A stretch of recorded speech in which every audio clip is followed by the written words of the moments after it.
Mesdames et messieurs, bonsoir et bienvenue à cette émission de On s'en parle.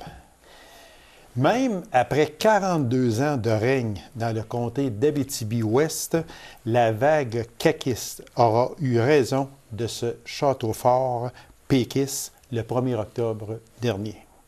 Mon invité, le candidat défait du Parti québécois lors de l'élection provinciale du 1er octobre, M. Sylvain Vachon. Monsieur Vachon, bonsoir. Salut! Vous êtes serein, M. Vachon? Oui, ben oui, complètement. Ah, on a fait une belle campagne et je suis fier du travail de l'équipe ainsi que le mien. Là, regarde, on ne peut pas faire abstraction du fait qu'il y avait une vague, vous l'avez dit, il y avait une vague caquiste. Les gens que je rencontrais me disaient candidement « T'es le meilleur candidat, Sylvain! » Mais on veut être au gouvernement, on veut être à la CAQ, donc les gens ont voté CAQ. Exactement, parce que j'aurai tantôt une question qui va être un peu difficile là, sur les 180 derniers mois. Bon, bien, 162, le comté d'Abitibi-Ouest a été dans l'opposition, mais on va en venir tantôt. Mais sauf que on sait que M. Gendron était là, il a fait un travail extraordinaire, il a fait un travail fantastique, il a mené à bon port les dossiers qu'il a été capable de mener à bon port. On en parlera un petit peu aussi tantôt. Comme je le disais, M. Vachon, dans mon intro, c'est sûr que l'Abitibi-Ouest a été emporté par une vague caquiste. Votre opinion, je vous ai demandé aussi en entrée d'émission si vous étiez amer. C'est non, vous n'êtes pas amer. Et on peut dire une chose, et je vous ai rencontré quelques jours avant l'élection, et c'était vraiment du coude à coude là, avec votre adversaire caquiste. Écoutez, moi, pourquoi je ne suis pas amer? Parce qu'on est drôlement fiers du travail de l'équipe, oui, mais du candidat. Moi, j'ai fait énormément de terrain. Et en début de campagne, là, je ne l'ai pas dit à l'équipe, c'est pas un mensonge, je ne l'ai pas juste pas dit. La CAQ était au-dessus de 40 dans le comté, la circonscription d'Abitibi-Ouest. Il y avait un sondage qui disait 40 et plus pour la CAQ, 21 pour le Parti québécois et le Parti libéral à 20 oui. De finir au coude à coude, on a fait une méchante belle job. On a fait une méchante belle campagne. On a prouvé à tous égards, autant avec le programme qu'avec la qualité du candidat. Je ne peux pas dire autrement. Je pense que j'étais et je suis toujours quelqu'un qui avait, une culture assez large, des connaissances diverses. J'ai prouvé que j'avais énormément de leadership à l'UPA et j'offrais ce leadership-là aux citoyens. Les citoyens l'ont vu, mais pas suffisamment. Et moi, je ne peux pas faire autrement que de saluer le travail et de féliciter Mme Blais pour sa victoire. Oui, elle a quand même réussi à rallier la majorité des gens. Et ça, moi, je prends acte et je la félicite pour ça. Et j'y souhaite d'ailleurs, puis là, la question n'est pas venue, mais je tenais à le dire, quand on est le dernier au bout du rang, parce que la circonscription d'Abitibi-Ouest, il y a Ungava en haut de nous autres. Oui. On a une réalité qui nous est propre. On a besoin d'une candidate ou d'un candidat qui va porter la voix des gens. Et le candidat ou la candidate, là, c'est une candidate. Oui. Elle a besoin de l'appui des maires, des leaders d'opinion, des gens d'affaires, du monde culturel, etc. Tout. Donc, moi, je dis, là, elle est la gagnante. C'est elle qui va être notre voix. Oui. Et pour être la voix, bien, elle a besoin de l'appui des gens de chez nous. Donc, c'est important pour les leaders de chez nous, comme je le disais, de peu importe où ce qu'ils gravitent, Mme Blais va avoir besoin de leur appui et de leur apport pour pouvoir faire de la circonscription d'Abitibi-Ouest, comme on l'a fait dans le passé, une voix forte pour défendre une réalité qui nous est propre. Fait que moi, j'appelle à ces gens-là d'appuyer Mme Blais dans sa job là, à venir. Là. Oui, parce que ici, on va appeler MRC. OK, bon, oui. MRC d'Abitibi-Ouest, puis MRC Abitibi, oui, et non pas comté électoral. Là. On parle de MRC. On a toujours eu ici, depuis 42 ans, un député qui résidait dans la MRC d'Abitibi-Ouest. Maintenant, on a une députée qui réside dans la MRC d'Abitibi. Est-ce que, en tout cas, j'espère que ça ne viendra pas à l'encontre des demandes de la MRC d'Abitibi-Ouest, qu'on a une députée qui va, espérons-le, prendre soin de la MRC d'Abitibi-Ouest aussi. Quand tu es député d'une circonscription, là, moi, je ne répondrai pas pour Mme. Non, je comprends. Moi, je vais quand même, parce que j'ai fait une campagne, donc j'ai eu à faire énormément de rencontres dans la MRC d'Abitibi. J'ai fait énormément de rencontres dans la MRC d'Abitibi-Ouest. Et là, quand tu étais en Abitibi-Ouest, on disait l'Abitibi a tout eu. Et quand on était en Abitibi, on disait l'Abitibi-Ouest a tout eu. Ça, moi, là, je me disais, la personne qui était là, puis là, pour ne pas le nommer François Gendron, il devait être à la bonne place. Parce que ça chiale des deux bords. Exactement. Et moi, écoutez, là, c'est à nous, les gens de la circonscription, pas de la circonscription, il faut que je bannisse ce mot-là, mais la MRC, les gens, les leaders, quand j'appelais aux leaders à travailler avec la personne qui les représente, bien, c'est ça que ça veut dire. Il faut avoir des dossiers qui sont structurés, qui sont porteurs et être en appui à ces gens-là. Et moi, je me rappelle quand j'étais petit gars, là, moi, j'étais un gars de Palmarol. Et là, tu avais la gang de Saint-Germain-de-Palmarol, il y avait des gars de clocher puis finir, ça n'avait pas de sens. Aujourd'hui, là, c'est fini, ce temps-là. Oui. Et moi, j'espère que c'est une fausse mentalité, en tout respect, d'avoir la MRC Abitibi versus l'Abitibi-Ouest. On est une grande circonscription, on est une grande ruralité. Oui, je suis bien d'accord avec vous. Nos enjeux, puis là, je les ai vus, les réalités, ils se ressemblent, les risques sont les mêmes. Travaillons ensemble à faire avancer. On est collés un sur l'autre à ce moment-là. Complètement. Il n'y a pas une différence énorme. Fait que moi, je suis confiant pour l'avenir parce qu'on a des leaders qui vont porter leur dossier. Puis moi, j'ai vu des beaux projets. Vous avez fait une campagne de terrain, beaucoup. Ah, ouais. Vous avez rencontré beaucoup de gens. Jusqu'à la fin, jusqu'au 1er octobre, vous étiez confiant? Oui. Et écoutez, moi, on a eu une progression. Même si les sondages étaient très négatifs en début de campagne, moi, j'étais un gars, j'étais un batailleur de nature. Moi, j'aime les défis. Et on avait un bon défi. Et au fur et à mesure que la campagne avançait, il y avait, on le sentait sur le terrain. Il y avait un changement de perception. Probablement parce que la campagne, les gens étaient plus attentifs, mais aussi, vous ne pouvez même pas vous imaginer les tapes dans le dos puis les pouces dans les airs. Tu sais, j'avais mon auto qui était lettré à mon image. Et les gens réagissaient. Et plus ça allait, et plus c'était positif. Donc, moi, puis il y a eu les débats. Il y a eu les gens qui souhaitaient s'informer, ont eu la chance de le faire. Et moi, il y a eu l'avant-débat, il y a eu l'après-débat. Et je l'ai vu, ça se sentait sur le terrain. Et que je le répète, on était à 194 voix et ça a été une belle campagne électorale, une campagne propre en passant. Et ça, moi, j'en suis fier, autant pour moi que pour mes adversaires. Oui, on était des adversaires, pas des ennemis. Parce que, oui, ça, j'aime ce mot-là, parce qu'on a vu dans quelques comtés, et même, entre autres, quelques chefs aussi, quelques chefs de partis qui ont été un peu loin. Ce sont des choses qui ne devraient pas arriver en politique. Même si on est adversaire, mais là, il y a quand même une certaine limite qu'on ne peut pas franchir. Cette limite-là, vous ne l'avez jamais franchie. Vos adversaires non plus. Ça a été dans la cordialité. J'ai pris quelques débats que vous avez faits. Puis, c'était toujours... c'était bien. C'était très bien. Il y a d'autres débats au niveau provincial que l'on a vu où réellement, il y a eu un manque de respect. Et ça, c'est dommage. Bien, écoutez, moi, je peux répondre à ça. Quand j'échange avec ma conjointe il y a quelque temps déjà, et là, je lui dis, ça me tente de faire de la politique provinciale. Et elle me dit, je veux que tu me fasses une promesse. Tu vas parler de toi, tu ne parleras pas des autres. Et j'ai dit, j'ai-tu le droit de me défendre un peu? Elle dit, oui, tu as le droit de te défendre un peu. Donc, c'est exactement, j'ai tenu ma promesse envers la personne que j'aime beaucoup, qui est ma conjointe encore aujourd'hui. Okay. Donc, j'ai respecté cette promesse-là. Moi, je vais t'avouer que, je vais vous avouer que ça aurait pu, pas jouer du coude, mais avoir sur les enjeux, ça aurait pu être plus de débat. J'étais prêt à ça. Bon, il n'y avait pas de débat. Moi, je mettais en place, je livrais le message que j'avais à livrer et je n'ai pas eu à me défendre beaucoup. Et les questions étaient posées et les réponses venaient cordialement, il faut le dire. Oui. Chacun défendait son parti, chacun défendait ses causes et c'était tout à fait normal. Et puis, écoutez, à ce niveau-là, moi, je suis fier encore là du travail qu'on avait. On avait toute une équipe. Qui était sur le terrain, téléphone, etc. Moi, j'avais une préparation, je me préparais. Moi, je connais mes dossiers, j'avais des positions qui étaient claires, j'anticipais même probablement des attaques qui ne sont pas venues, mais bon, je les avais anticipées.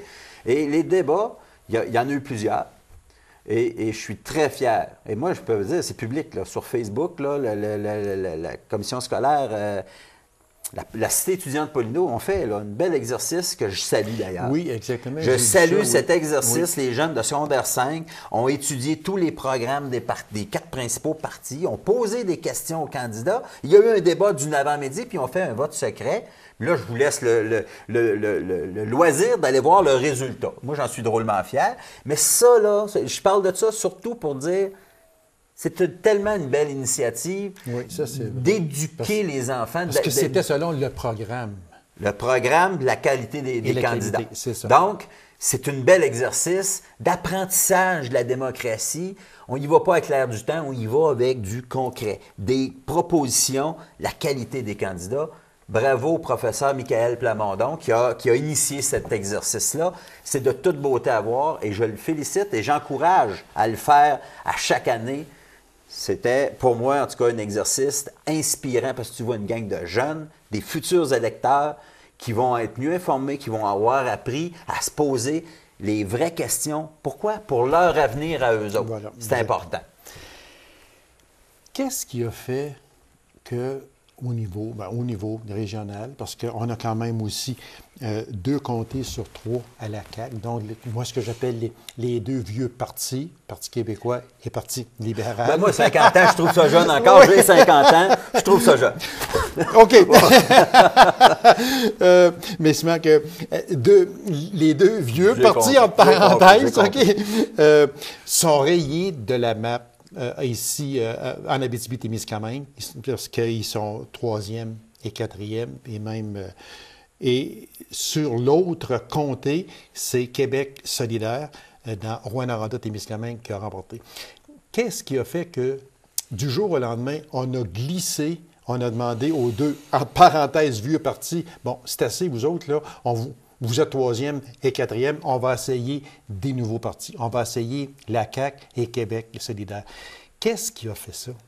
Écoutez, si j'aurais la réponse exacte à votre question, probablement que je serais un chef de parti et que je serais capable d'orienter les discussions et d'orienter les prises de position pour éviter ce qui est arrivé. J'ai pas la prétention d'avoir ces connaissances-là et le talent nécessaire pour le faire. Moi, ce que je peux dire, par contre, c'est qu'il y a dans l'imaginaire collectif, c'est pas un reproche, c'est un constat, on parle de vieux partis. Vous l'avez dit vous-même. Oui. Moi, là, être vieux, moi j'ai 50 ans, je l'ai dit, quand j'avais 40 ans, j'étais plus vieux que je le suis aujourd'hui. Et pourtant, j'avais 10 ans de moins au chrono. Je me suis remis à l'exercice, je m'alimente mieux. Et aujourd'hui, 10 ans plus tard, je suis plus mieux qu'il y a. Ben, écoutez, là, les gens, quand regardent les archives de TVC9, là, ils vont voir que j'étais gros un voleur. Je suis rendu mince, je suis en forme et j'ai une énergie que je n'avais pas. Donc, moi, là, le nombre d'années ne reflète pas l'âge de l'idée qui est véhiculée par les groupes ou les individus. Je donnais un exemple concret pour dire, quand on regarde le programme de mon parti, moi, je ne parlerai pas des autres, c'est ce que j'ai promis à ma blonde. Le programme du parti, qui est le Parti québécois, est un programme qui était jeune, qui était vert, qui était progressiste. Le meilleur parti, là, c'est les spécialistes, là, je peux le dire. En santé, les spécialistes de la santé disaient le meilleur programme, Parti québécois. En éducation, meilleur programme, Parti québécois. En immigration, meilleur programme, Parti québécois. En environnement, on était la solution pragmatique à des problèmes concrets. Puis moi, comme candidat d'un, on dit en vieux parti, j'ai été le premier à me positionner pour le BAP, dans le dossier Autier, là, le projet de la mine Autier. J'étais le premier. Et j'ai dit passer. C'est important, c'est un label. On doit être fiers de notre réalité. Quand je dis, nous, on doit être la voix des gens qu'on représente, il y a un escasse à Mathieu Berry qui est la fierté de ces gens-là et qui est notre fierté à nous aussi. Puis on est très près là, avec Et il y a des dépôts en tranchée. Il y a une CESAT, un organisme de scientifiques qui font des recherches concrètes sur ça, sur cet escaire-là. Ils ont ciblé déjà 3 risques potentiels de contamination, sablière, gravière, dépôt en tranchée. et les dompes, là, comment tu appelles ça en français? Résidus, les dompes illégales, là, je ne me rappelle pas du nom français. Donc, moi, j'avais dit, on doit mieux financer l'organisme pour être capable de faire un suivi des potentiels de contamination. Pas juste la mine, là. Il y a des dépôts en tranchées sur cette escarre-là. Ça peut faire des contaminations. Il faut faire le suivi de ça. Il faut avoir du financement pour ça. Et il faut, si on trouve qu'il y a un risque de contamination, il faut avoir rapidement les solutions concrètes pour éviter le pire. Donc, le vieux parti avait la meilleure position environnementale pour une réalité propre à notre territoire. Donc, si vous aviez les meilleures solutions, si on peut appeler ça ici, ou les meilleurs programmes dans la santé, dans l'éducation, dans les ressources, qu'est-ce qui a fait que vous avez ramassé juste 9 comtés lors du 1er octobre dernier? C'est pour ça que je te dis que je n'ai pas la réponse, parce que moi, je suis convaincu de ça, parce que je l'ai lu, le programme. Puis j'ai lu le programme des adversaires. Bon, moi, je peux pas... J'ai dit à ma blonde que je serais franc. Mais je suis franc. Moi, je trouvais que notre programme correspondait à mes valeurs. Okay. Est-ce que ça correspond aux valeurs des citoyens? C'est autre chose. C'est autre chose. Nous autres, moi, j'aime les images. Moi, je disais qu'on vendait de la tarte au sucre. C'est bon, de la tarte au sucre. Moi, je sais que c'est bon. J'aime ça. Mais le monde avait le goût de manger de la tarte au chocolat. Ben, c'est aussi bon, mais moi, chacun son goût. J'ai dit publiquement que la tarte, moi j'aime bien la tarte au sucre, mais il avait le goût de manger de la tarte au chocolat. J'espère pour eux qu'ils vont trouver que c'est bon. Puis là, je me dis, il faut se rallier, il faut être en appui à la gagnante, qui est Mme Blais, qui a gagné l'élection, et les MRC, les leaders, se doivent de travailler avec elle pour porter une voix forte pour la MRC, pour la circonscription. C'est important pour les citoyens qui habitent, parce que moi, je reste profondément amoureux de la réalité qui est la réalité de l'Abitibi-Témiscamingue. Je l'ai défendu pendant 10 ans et je continue à y vivre et je souhaite que mes enfants puissent y vivre. Et c'est pour ça que je m'engageais dans la politique, parce que j'avais l'impression, puis je l'ai encore, que c'est là que ça se passe. Une question, M. Vachon. Est-ce qu'on peut dire que l'option souverainiste est mise en veilleuse pour quand même un bon bout de temps de la part du Parti québécois? Parce que on a l'impression que ça a été relégué aux oubliettes. On n'en a presque pas parlé durant la campagne électorale. Les anciennes campagnes électorales, le Parti québécois, c'était un peu souverainiste contre fédéraliste. Là. Il ne faut pas s'en cacher. Mais cette année, à cette campagne électorale-là, la souveraineté n'a pas fait son apparition. Est-ce que ça veut dire qu'on a mis ça vraiment de côté? Parce que c'est l'article numéro 1 de la Charte du Parti québécois, c'est la souveraineté. Puis on dirait qu'on refuse d'en parler. Est-ce que vous avez senti ça? Bon, tu me demandes mon avis. Oui. Moi, Sylvain Vachon, depuis l'âge de 12 ans que je suis souverainiste. Et pourquoi je le suis? Au début, c'est parce que mes parents l'étaient, mais j'ai vu en 80 qu'il y avait de quoi de plus grand. C'était plus grand qu'un... J'avais 12 ans à l'époque. Puis là, c'est là que tu te mets à réfléchir, que tu te mets à lire, que tu fais des constats. Et aujourd'hui, force est de constater qu'il n'y a rien de réglé. Bon. À cette heure, est-ce que le parti va mettre aux oubliettes? Je ne sais pas.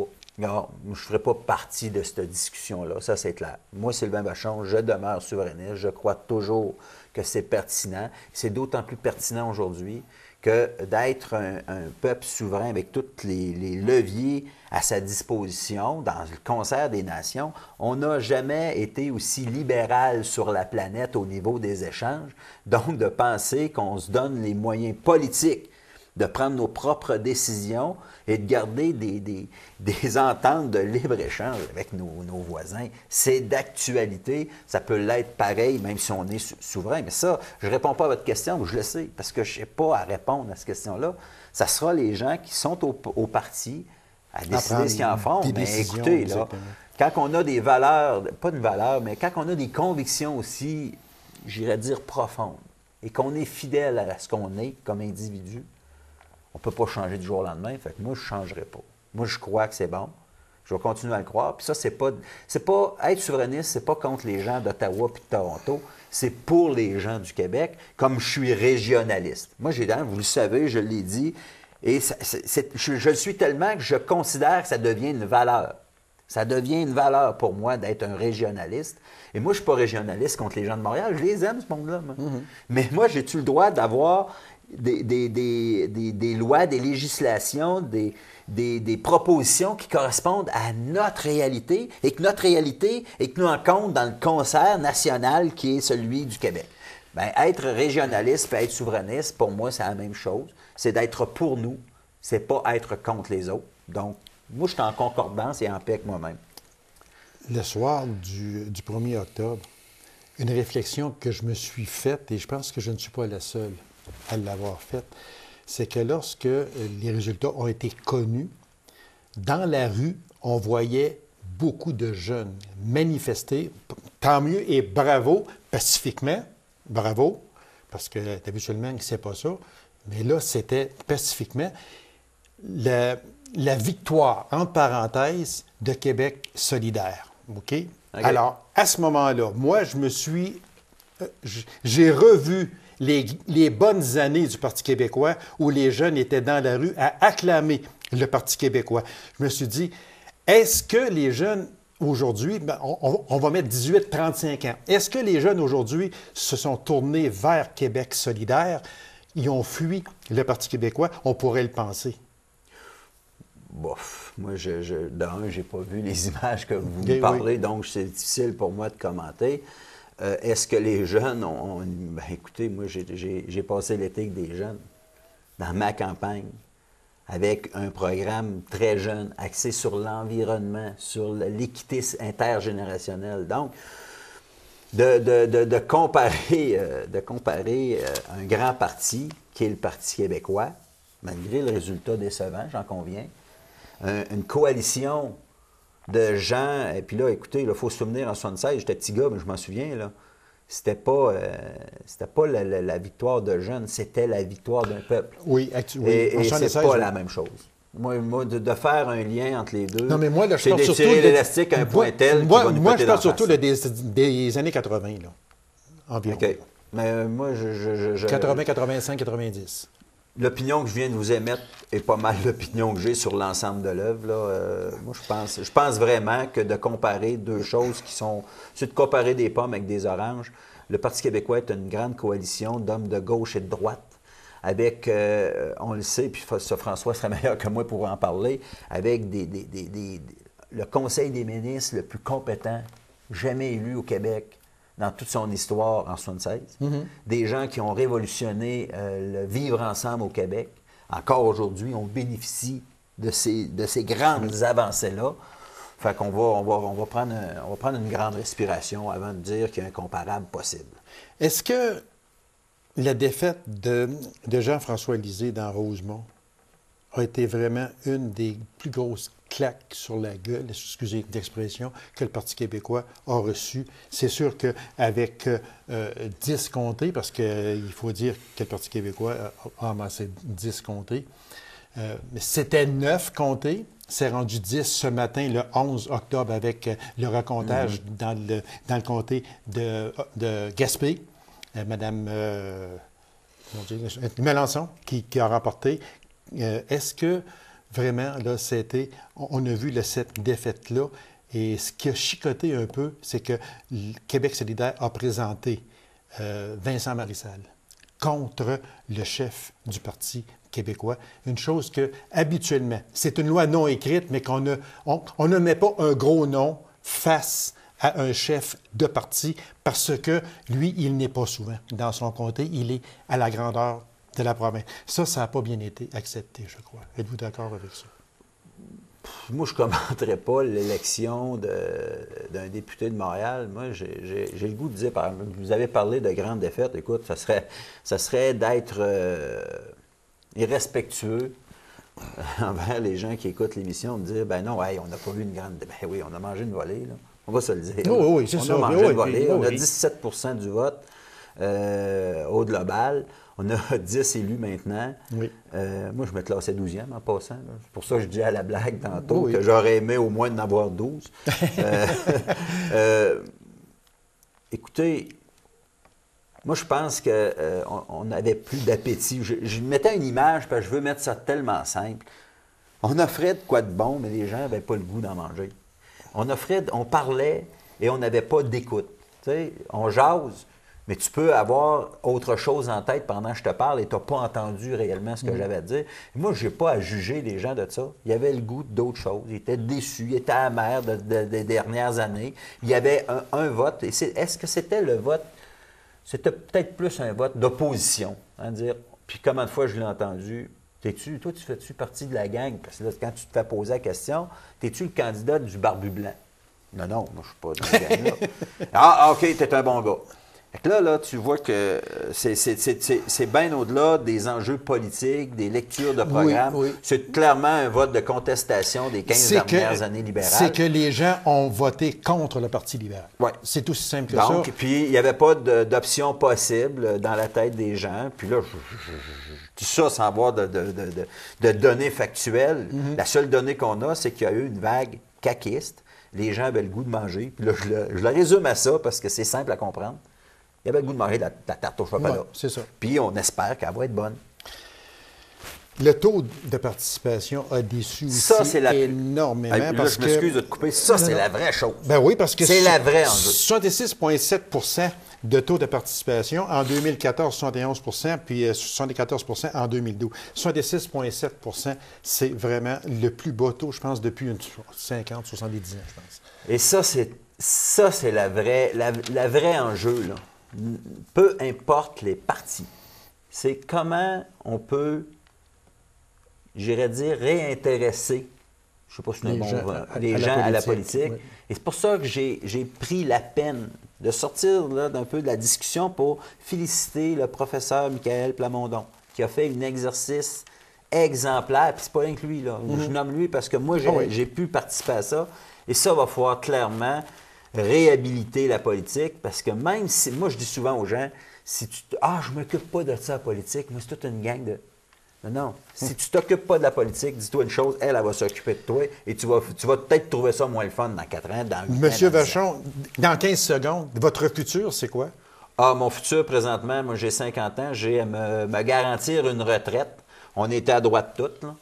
Donc, j'ai ma propre retraite à garantir. Fait que, à ce titre-là, j'ai beaucoup, je dirais dire, de flèches à mon arc, c'est ça? Oui, puis l'aide publique, c'est fini? Pour l'instant, vous êtes chanceux que je sois ici aujourd'hui. Merci beaucoup, M. Vachon. Puis c'est ça, je voulais vous remercier aussi. Vous avez accepté chaque fois de répondre oui à mon invitation quand vous étiez président de l'UPA Abitibi-Témiscamingue. Je vous ai appelé pour cette entrevue-là. Vous n'étiez plus supposé donner d'entrevue du tout. Vous avez accepté de venir à mon émission. C'est tout en votre honneur et je vous en remercie énormément. Merci beaucoup. Alors, et bon futur également. Je suis pas inquiet. Merci beaucoup, M. Vachon. Alors, mesdames et messieurs, merci d'avoir été là. On se donne rendez-vous à une prochaine émission. On s'en parle. Au revoir et bonne semaine.